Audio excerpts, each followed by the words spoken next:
I'm Professor Kenneth Hansen, coordinator of the UCF Judaic Studies program, and I'm pleased to be joined today by Professor Zev Garber of Los Angeles Valley College to share some insights on an important but little noticed term in the Dead Sea Scrolls, which we're, of course, studying this semester. The term is Amalek. Amalek. Little known, but more important than we might imagine. By way of introduction, Zev Garber is Emeritus Professor and Chair of Jewish Studies and Philosophy at Los Angeles Valley College. He has served as Visiting Professor of Religious Studies at UC Riverside, Rosenthal Professor of Judaic Studies at Case Western Reserve University, Cleveland, and as President of the National Association of Professors of Hebrew.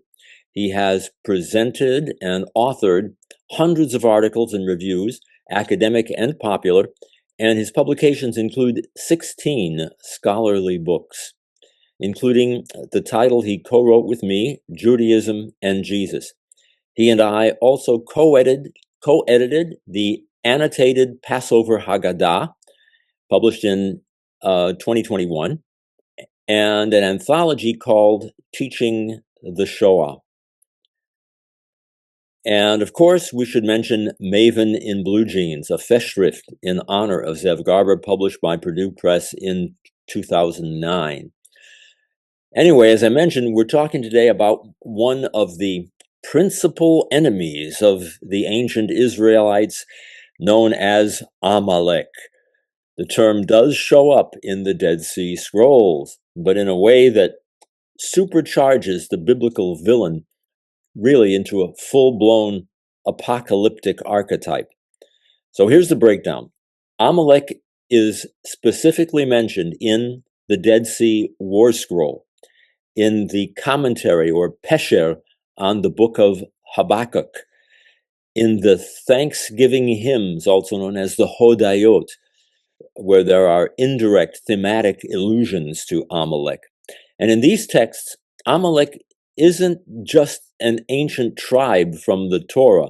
Amalek becomes a symbol of the ultimate cosmic enemy aligned with the forces of darkness. In the War Scroll, the community imagines an epic final war between the sons of light, so-called, and the sons of darkness, whoever they are, but they explicitly include Amalek. And here, Amalek is grouped along with archetypal enemies like the so-called Kittim, the Kittim, which we run across frequently in the Dead Sea Scrolls, usually identified as the Romans, also with Edom and Moab, and the so-called violators of the covenant. And in all of this, Amalek basically becomes a timeless embodiment of chaos and of evil, and an opposition really to God's overall plan. And this is a biblical memory, essentially, that's turned into apocalyptic mythology. It's the best way to describe it. This is apocalyptic mythology, all about Amalek. Now, in the Hebrew Bible, Amalek is a historical enemy. That's how the Amalekites are known, as we read in Exodus chapter 17 and Deuteronomy chapter 25. But at Qumran, where the Dead Sea Scrolls presumably were composed, Amalek becomes really a trans-historical enemy. This is beyond history, trans-historical. Becomes a spiritualized symbol of everything that's opposed to the true Israel. So as far as the Dead Sea sect was concerned, everybody who was not a part of their sectarian cult, we could call it, were not the true Israel. Only they were the true Israel. And Amalek also becomes a placeholder for oppressive empires, Rome specifically. So when the scrolls say Amalek, they're often really saying whoever is crushing us right now, that's Amalek. Whoever our current enemies are right now. Forget about the past, what Amalek used to be in ancient times. in the days of the Torah. It's right now. Amalek is a symbol of our enemies, our oppressors, those crushing us. And the war scroll imagines angelic generals, especially the angel known as Michael, who's leading heavenly armies alongside of the faithful, the tzaddikim, the faithful Israelites. And Amalek isn't any longer just a nation. It's really a cosmic enemy that's destined for the final judgment, where it will be annihilated. Annihilation in the final judgment. And all this fits really well with the Enochic worldview that we've been exploring in our course, that of Enochic Judaism, this whole worldview that sees history as spiritual warfare. This is very Enochic Judaism. We have at least two Judaisms, at least in those days. We have the Judaism that ultimately morphed into what we know today, but we also have this disparate branch of what we call Enochians, those who were fascinated with the biblical patriarch Enoch, a whole branch that may well have morphed into the Dead Sea sect, but that ultimately became extinct. You got two Judaisms clashing with each other. And Amalek fits into this Enochic worldview, where you have earthly empires, and they're basically wearing masks that consist of darker cosmic forces. So, why does all this matter? Well, the Qumran community took the command from the Torah itself to, quote, blot out the memory of Amalek. That is the command that we read in the Torah. Took that command and reframed it, as we say, eschatologically, i.e. having to do with the end of days. That's eschatology.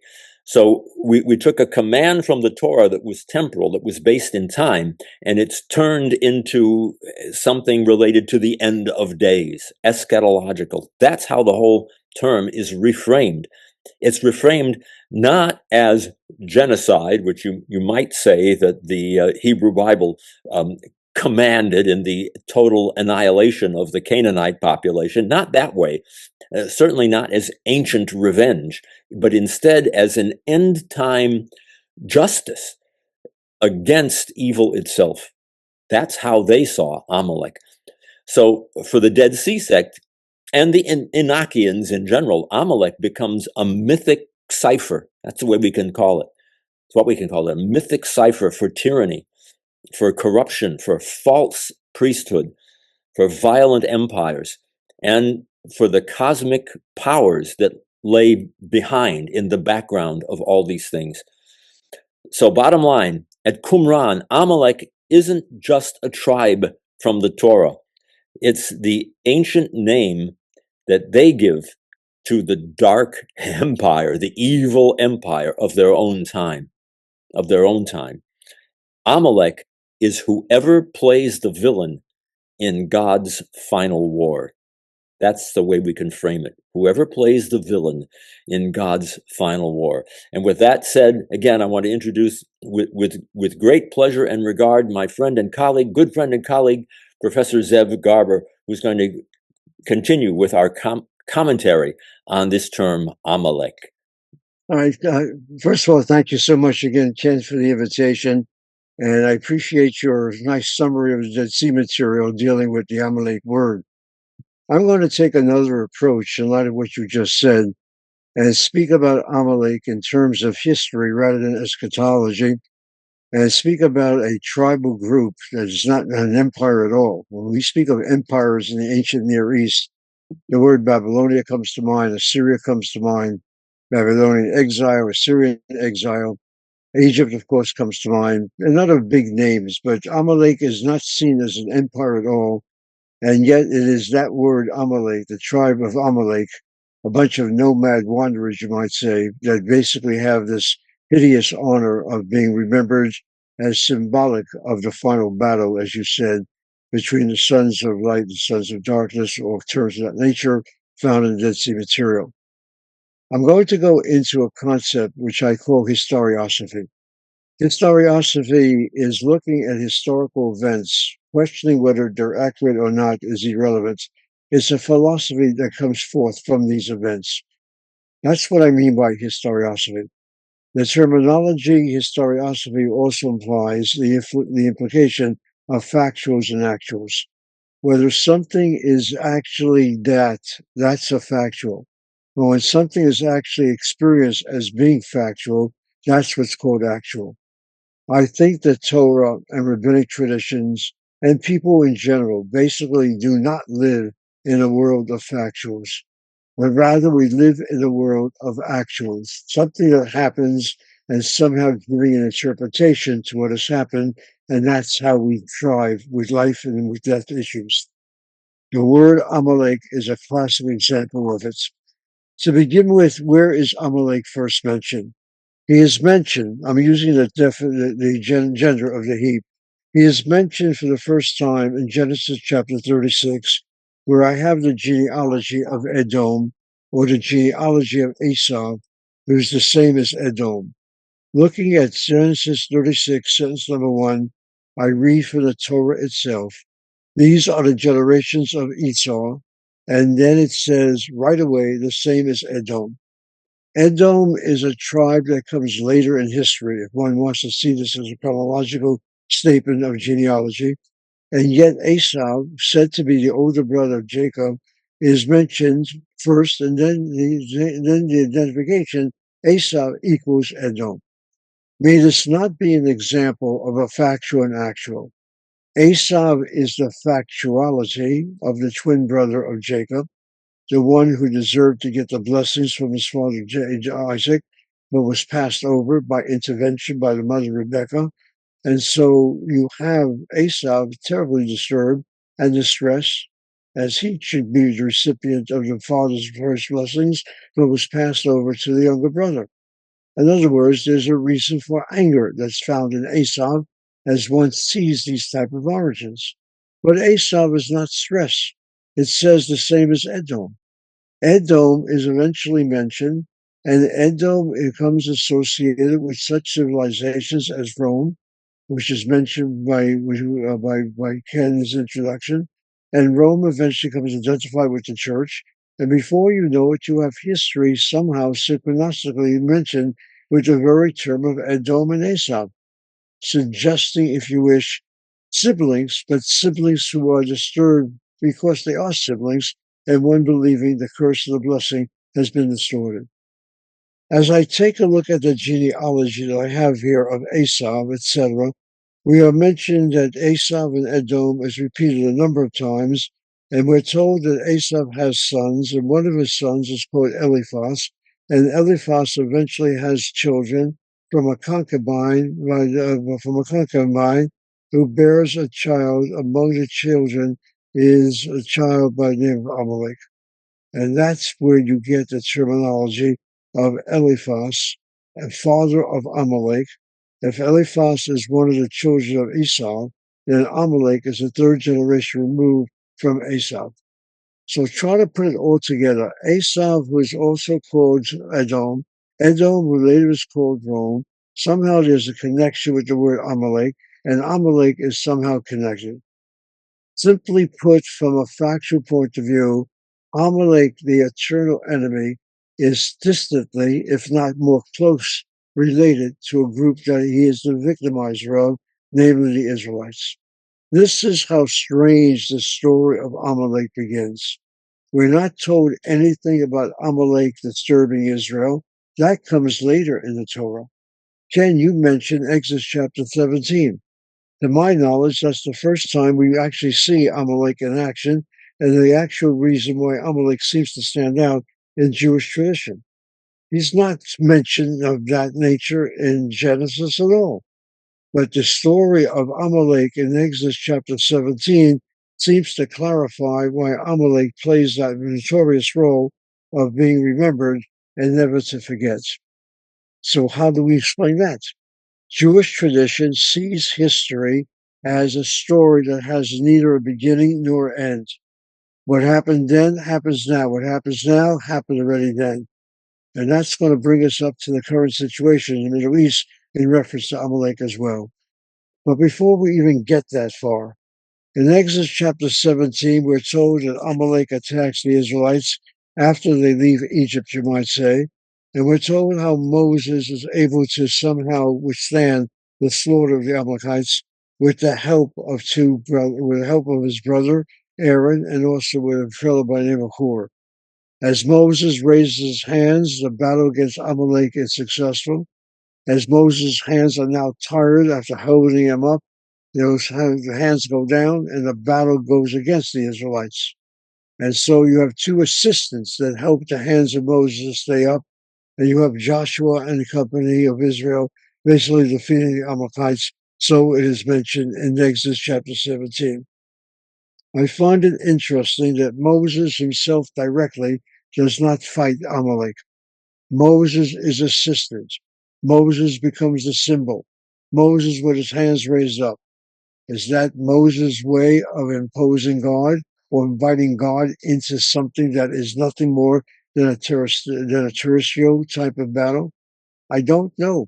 But that's how you read into what's called a factual reference, if that's what this is, and you interpret it. And when you interpret it, it reflects how you choose to see it. Joshua is the one with the sword. Joshua is the one that conquers the land of Israel, or Canaan. Joshua by sword, not by mouth, by weaponry, not by peaceful coexistence. This is how the land of Canaan becomes eventually the land of Israel. Keep that motion in mind. It's by the sword first, not by the pen, that gets this thing going. And then when the battle is finally over with, sentence 14 in Exodus chapter 17, I read you from the English, well, from the Hebrew. Vayomer Hashem Moshe, the Lord God, Yud He Vav He. This is the Tetragrammaton.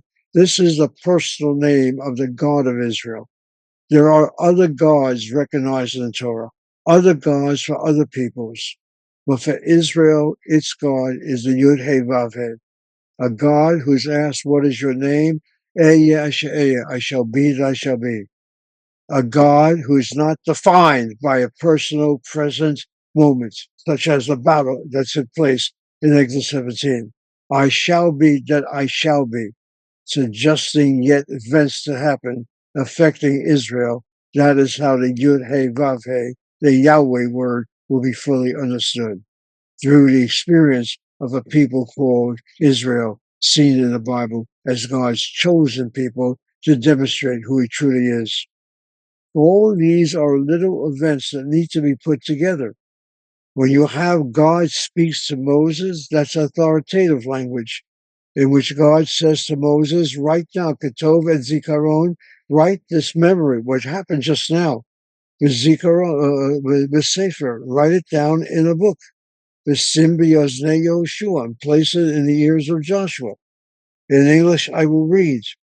And the Lord said to Moses, write this for memorial, Zikaron memorial, in the book and rehearse it in the ears of Joshua. I will utterly blot out the remembrance of Amalek from under the heavens. So what exactly is the inscription that the Lord God tells Moses after the battle of Amalek is completed? Write down this memory. I, God, will blot out the memory of Amalek from under the heavens.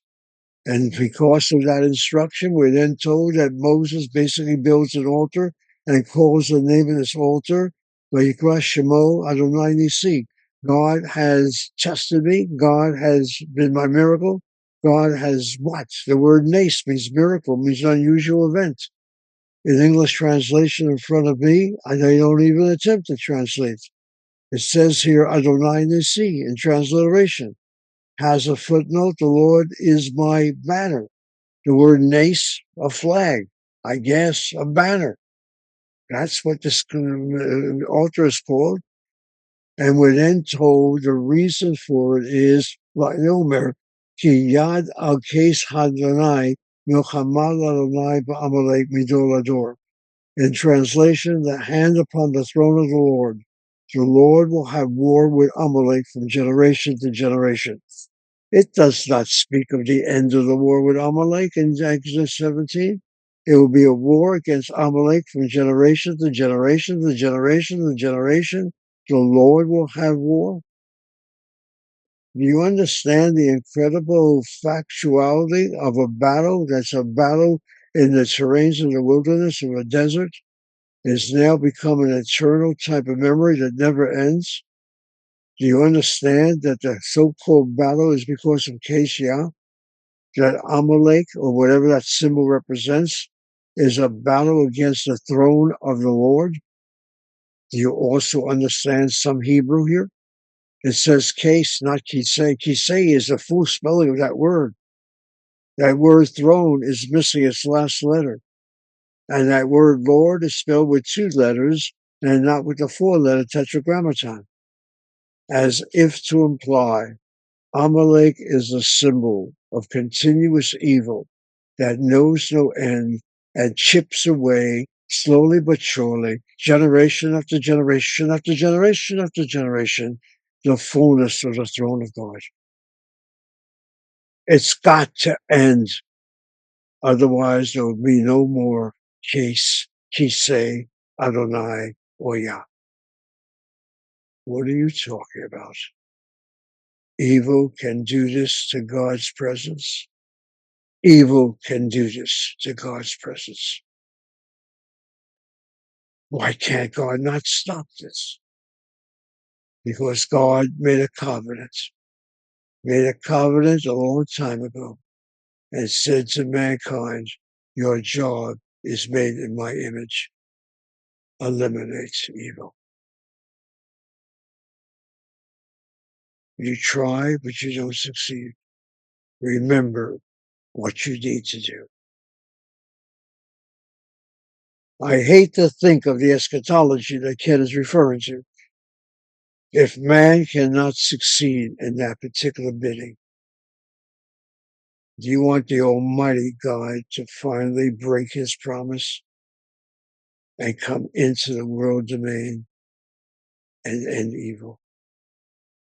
And you think you've got problems with Tehran right now in the Middle East and Hamas and Israel and bombs and nuclear?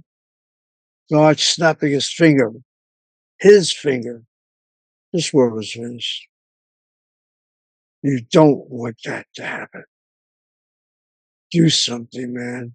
Tzedek, justice, tirdifu, you are to pursue. You don't pass it on to someone else. And this is just the beginning. This is little Amalek. Amalek is everybody, in other words. Amalek is any distorted act.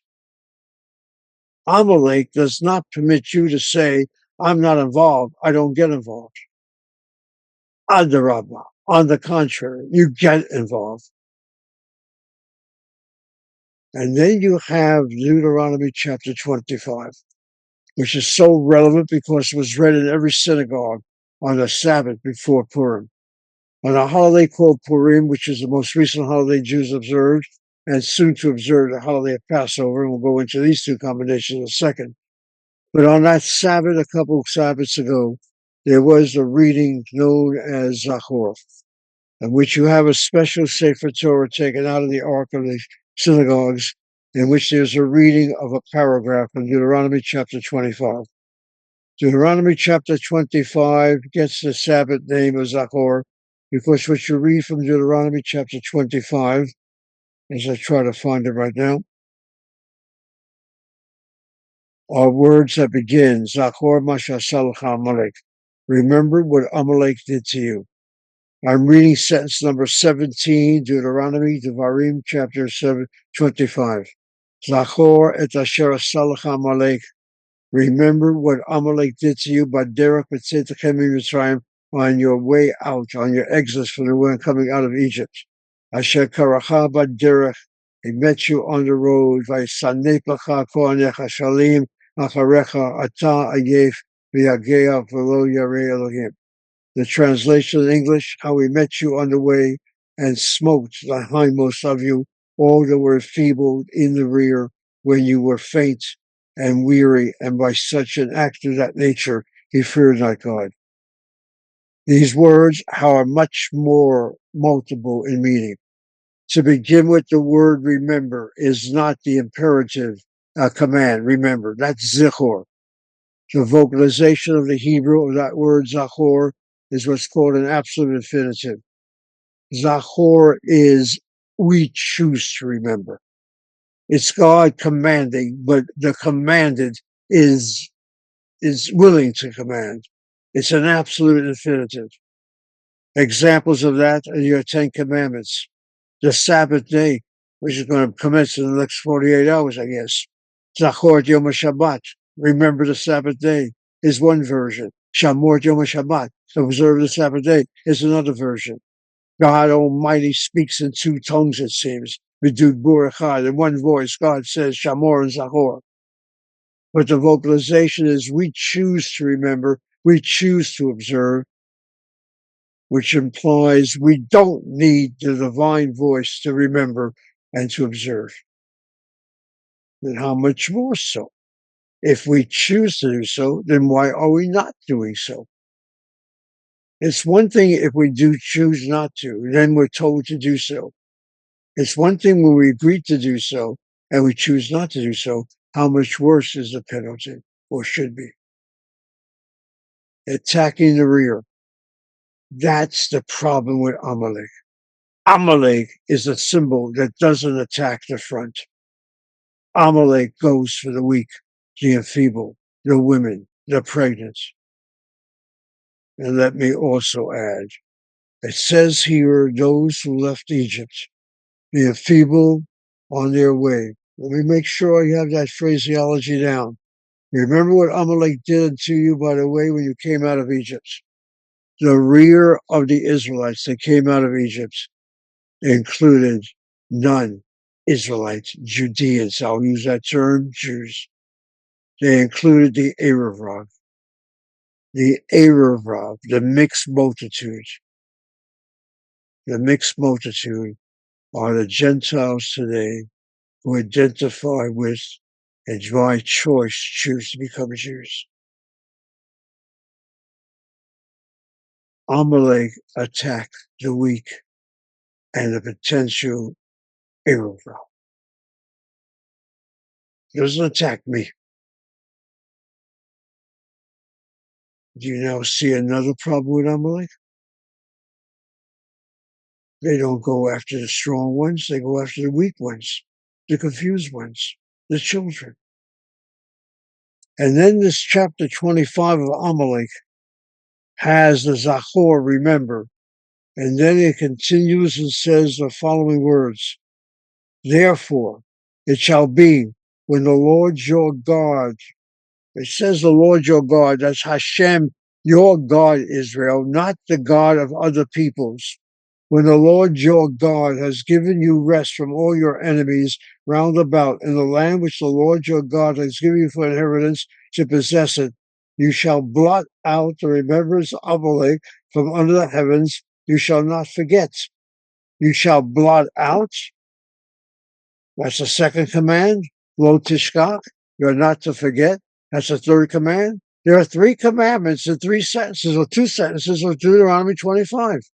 Remember, you shall blot out, you shall not forget. And the condition is when the Lord your God will give you peace, rest in the land of your enemies to possess it. When you're settled in the land, you have one obligation. Go and blot out Amalek. Can you not see a parallel with today? Can you not see the state of Israel being a land in which the Jews are finally at rest in 48 and following? Can you not see how many major wars have been fought on and off this land since 48, including the Yom Kippur War of 1973, including the Six-Day War, including the 1956 War with Egypt, including, 2023, it still doesn't end with Hamas, and the repercussion now with Iran. Blot out Amalek. And in Garber's actuality, Amalek is an idea. not the factuality. For heaven's sakes, kill all Iranians. What Israel did the last 48 hours was to eliminate the exterminators of the Iranian nation and told the Iranian people, go now and rejoice. It's New Year's. Get rid of evil. Lest you not do that, evil always persists. Get rid of the ideology of evil. And don't make it a political battle between Democrats, Republicans, left-wingers, right-wingers. And that's where the book of Esther comes in.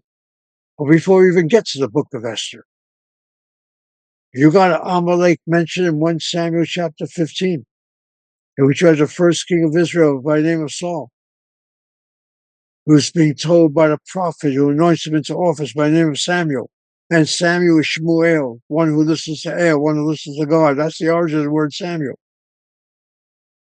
Shaul is a passive word, which means one who's being called.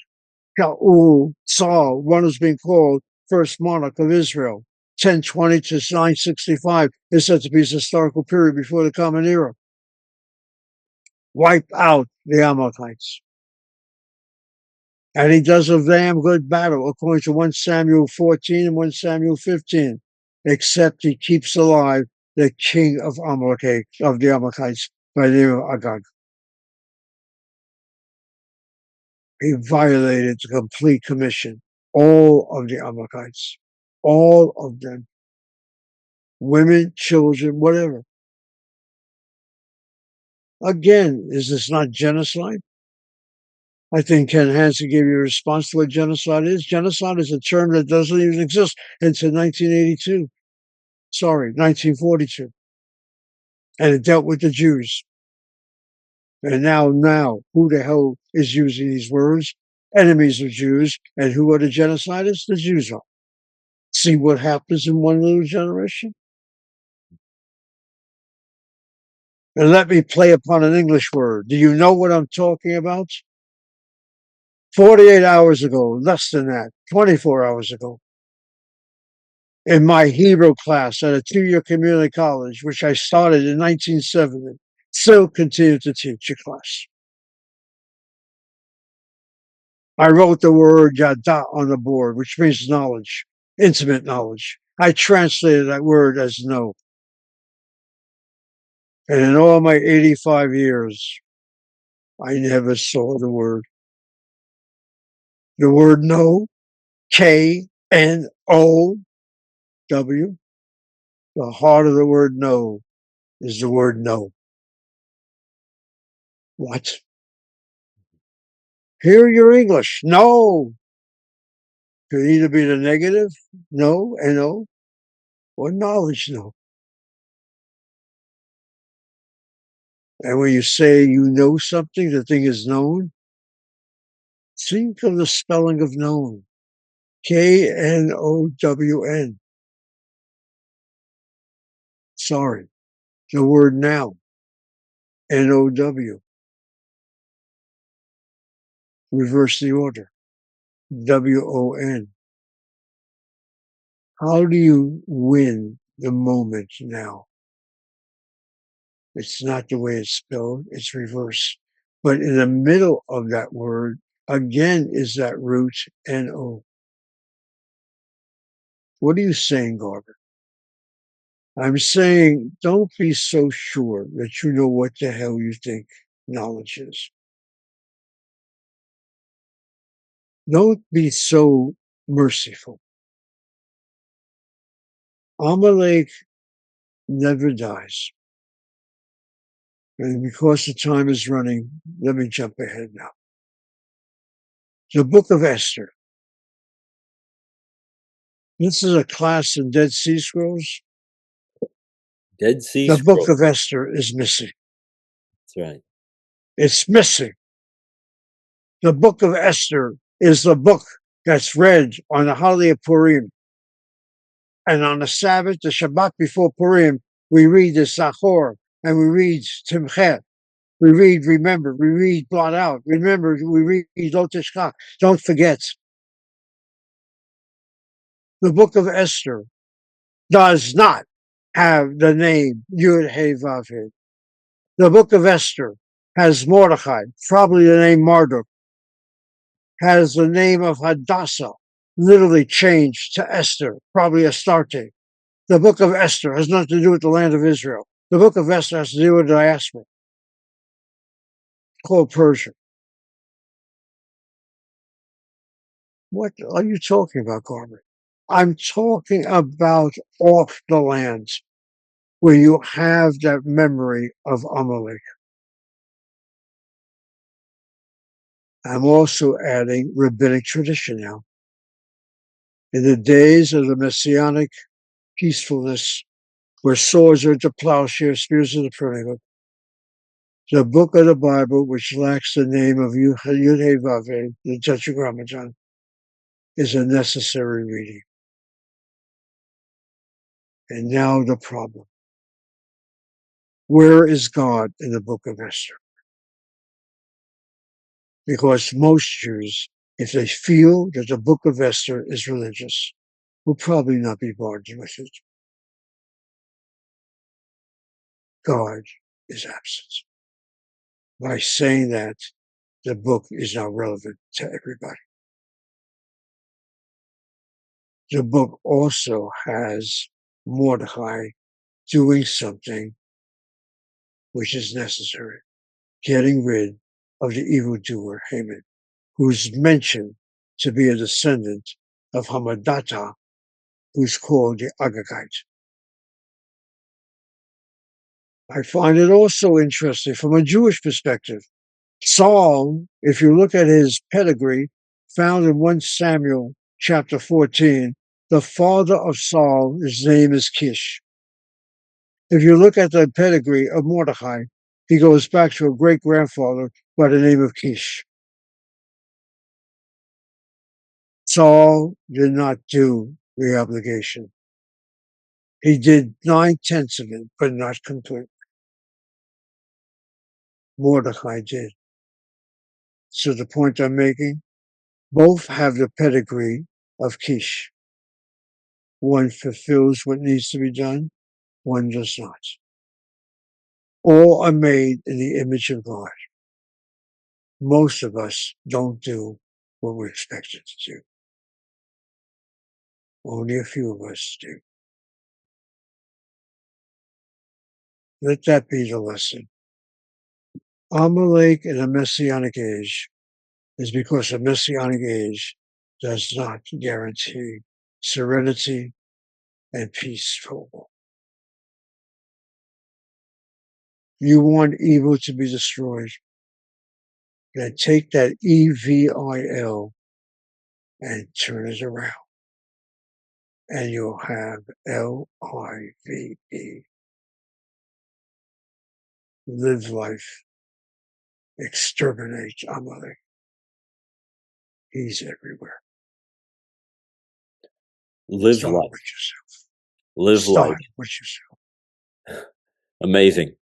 Amazing. I had never thought of that. Mr. Host, Well, it's over to you. no, well, yeah, okay, it's over to me. And since it's a Dead Sea Scroll course, my head is spinning with some really, I think, pertinent observations and application to our course.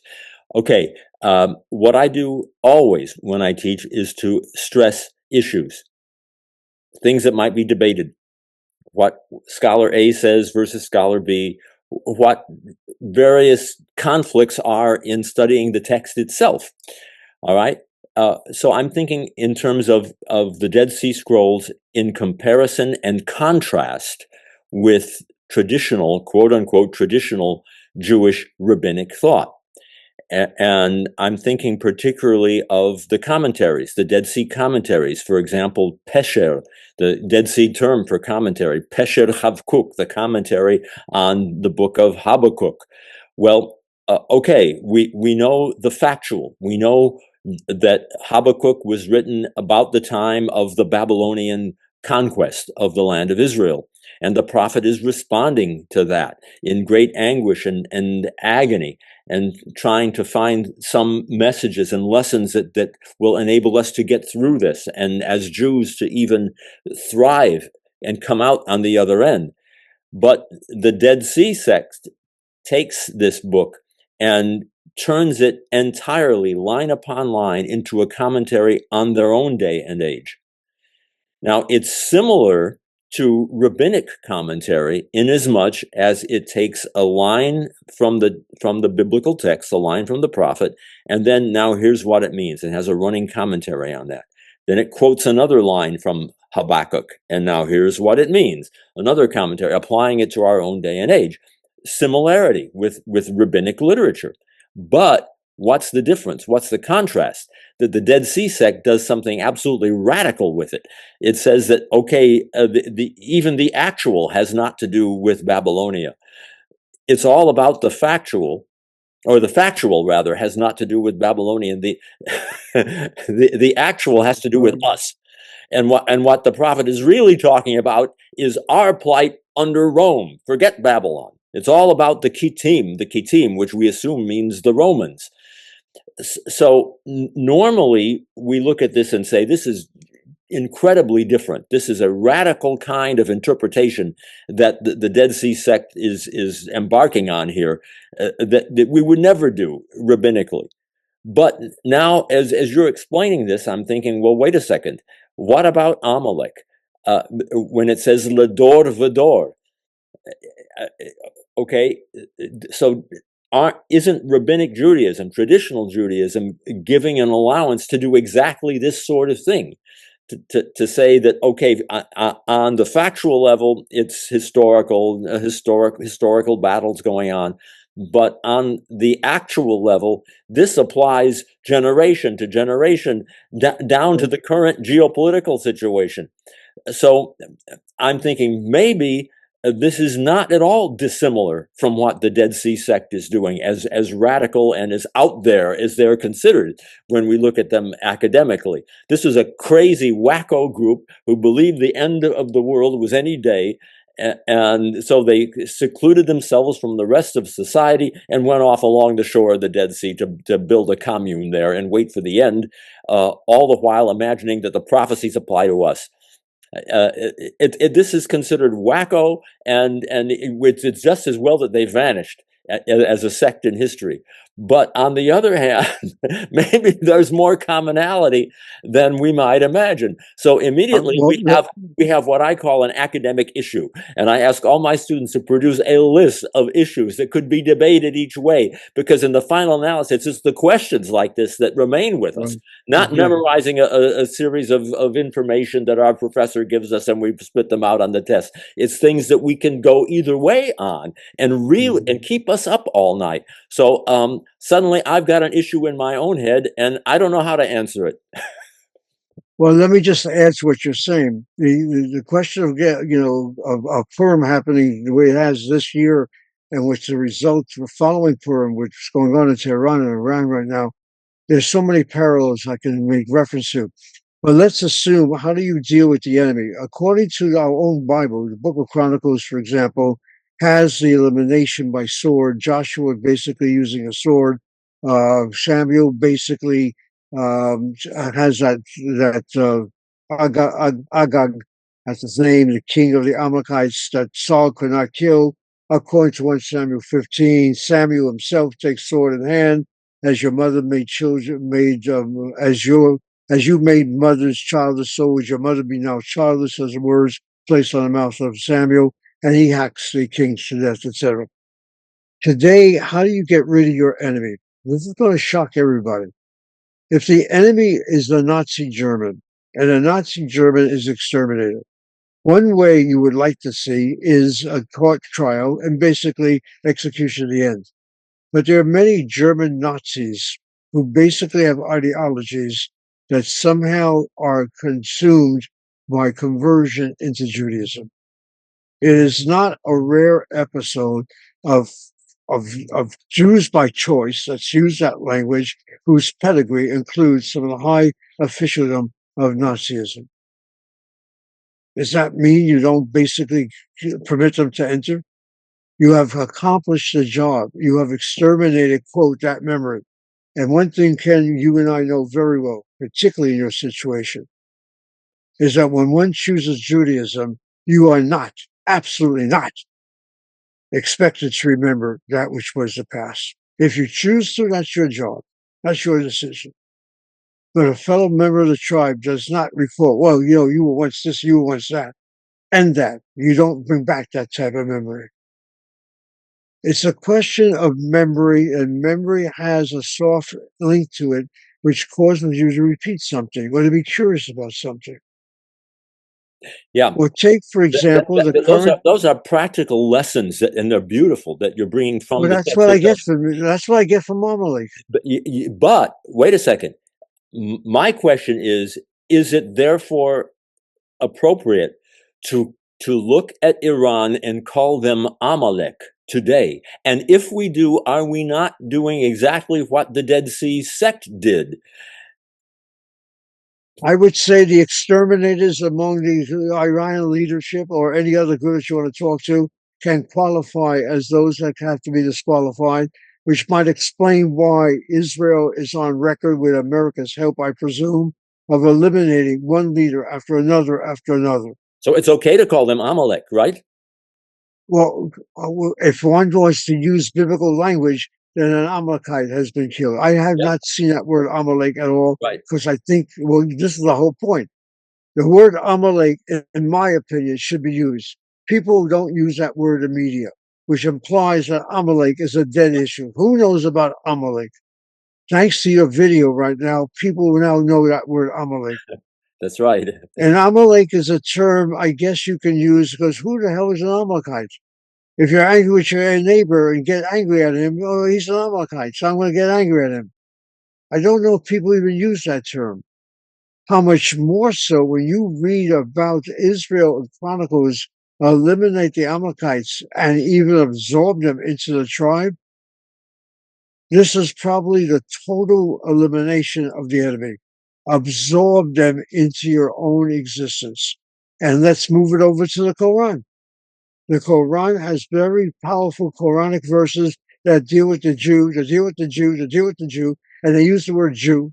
The book of Esther is the only book that uses the word Yehudi and Yehudim. We don't have that word Yehudim found anywhere else. You have Yehuda, but not Yehudi. Right, right. The book of Esther comes from a period when the word Jew is really a legitimate term. And the book of Esther used the word dat, the word for religion. That's not a Hebrew word, it's a Persian word. Mm-hmm. And the book of Esther used the word Pur. It's a Persian word, with which you get the name of the holiday of Lots, which is Purim. And the book of Esther has Esther fasting on 3 days, beginning on Nisan 13, which this time is Passover. What's going on here? That's the beauty of the book of Esther. It deals with diaspora traditions. And I guess my point is, a word is a word is a word, but a word has powerful meaning and implications. And maybe for that reason, we don't bother to dissect the word the way I tried this hour. I never thought of the word knowledge, and the word know has N-O as the heart of the word. As if to suggest to me, just when you think you have it down, no, you still got to work. And take the mystical term, which you know I assert a lot, Ken. The Ein Sof, the name for God is God from a mystical point of view. At the end, there is nothing. Ein means there is nothing, Sof, end. Or reverse it. At the Sof, at the end of everything, there's Ein. Does that mean nothing? I take the 3 letters that spell the word nothing in Hebrew, and it can spell out the word ani by reversing 2 of the letters. At the end, there's just I. When you go to sleep at night, and when you wake up in the morning, the modeh ani, and Jenna am I to be alive again. It comes down to how you think, how you feel is how you think. And coming down to that, let me ask. Thought. One other word. The next word is naaseh. Do something about it. Mm-hmm. Do something And about then we'll talk about it. Yeah. Let me ask, though, when the Torah says of Amalek, Lador Vador, this is Yes. an enemy from generation to generation. Is it fair then to say, academically, that in a sense that single verse opens the door to the Dead Sea sect doing what it does, spiritualizing Amalek and turning Amalek into a symbol? Whoever plays the villain in God's final war, does it open the door to that? It can possibly open the door, but I think the difference between the Dead Sea material and what I see to be rabbinic tradition is that the Yemei Mashiach, the days of the anointed period, has no end. If I understand the Dead Sea sect material, that last war is the final of everything. Mm-hmm. If Mm-hmm. that's so, then there's a great distinction. Jews do not know of an end. The world is created. We're in a Benoni period. We're in the in-between period. It'll be a final epic, you might say, but the final epic will always have a thing called anti-Semitism by virtue of the necessity to read the book of Esther. Mm-hmm. Mm-hmm. And I guess the point made, Judaism is not a religion of beliefs. We have articles, but it's not the ikar. The centrality of Judaism are actions. The so-called 613 commandments. These are actions. The terminology found in Exodus 17 or thereabouts is na'aseh. We shall do, and then we shall understand. Rather than have what is expected, first understand something, nishma, and then decide whether you want to do it or not. If commanded, this is what you need to do it, and then we'll talk about it. Well, there are okay, on YouTube now, even I've noticed some Orthodox rabbis in the rabbinic tradition right now who are talking about current events vis-a-vis Iran, etc., in terms of the Acharit Hayamim, in terms of the end of days. So, isn't that a carry-on from what we're talking about? The image of the enemy, of the Amalek type, that also connects to the ideas of the Dead Sea sectarians in terms of an eschatology. If you have Orthodox rabbis who take that position, it is no different than very Orthodox rabbis, as they're sometimes called, the Haredim, who take a position of free Palestine, free Palestine, free Palestine on the day known as Al-Quds in New York City just a couple of days ago. I say to myself, what are the black-headed, black costume Orthodox rabbis from Brooklyn somewhere joining Maimonides group there and somehow free Palestine? That's what they believe. The state of Israel is an imposter. So you have them on one hand, and you have others on the other hand that basically feel we're playing out the actions of the last of days. All within the rabbinic tradition. That's where rabbinic tradition, in my opinion, is more civil. You're okay, he's okay, we're all okay, let's learn together. I do not see this to be the end of days. I can see parallels between the book of Esther, which takes place in Iran of old, to use that terminology. I see parallels, but the parallel is the following. When you speak of Iran, for a Jew of my caliber, I think of Cyrus the Great. He's the one that permitted the Jews to return back in 538-39, and those Jews eventually built a second temple. The book of Esther itself is said to take place under a guy by the name of Ahasuerus, who is identified with Xerxes, who is much later than the period of Cyrus II. How many people know that? How many people even know that the book of Esther has nothing to do with the land of Israel at all?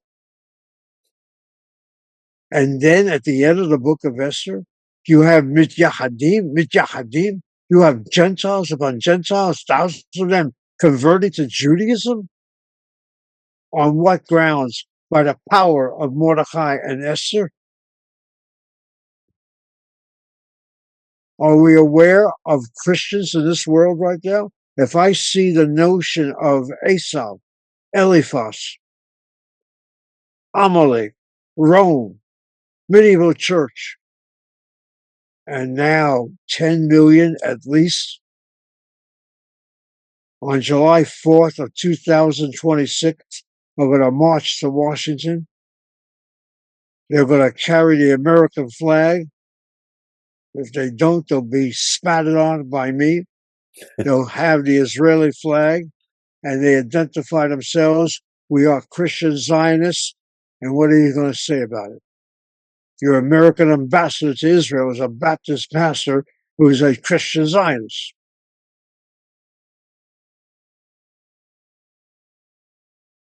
You understand what's going on? Am I to question these people? Why are you a Christian Zionist?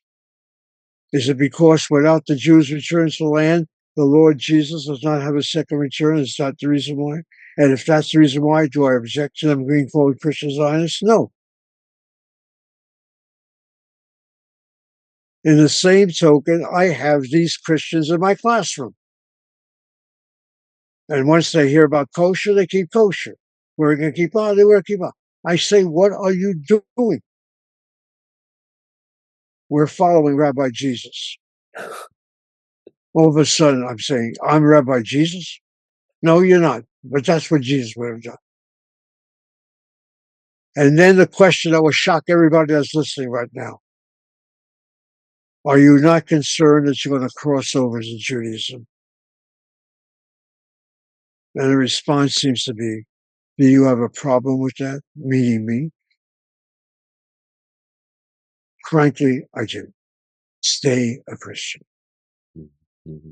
But I'm not going to object. If this is what you want, then understand there's a whole set of restrictions you're going to have to follow, including separating milk from meat. Mm-hmm. But then here's the interpretation. One of the best interpretations I have, that don't have a glass of milk with steak, is that milk is a symbol of life.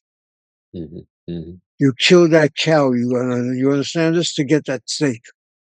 Separate life from death. Yeah. And that's the actual. So we have the factual, but that's what I mean. But then the actual. And I love this theme, and I want my students to grab hold of this as well.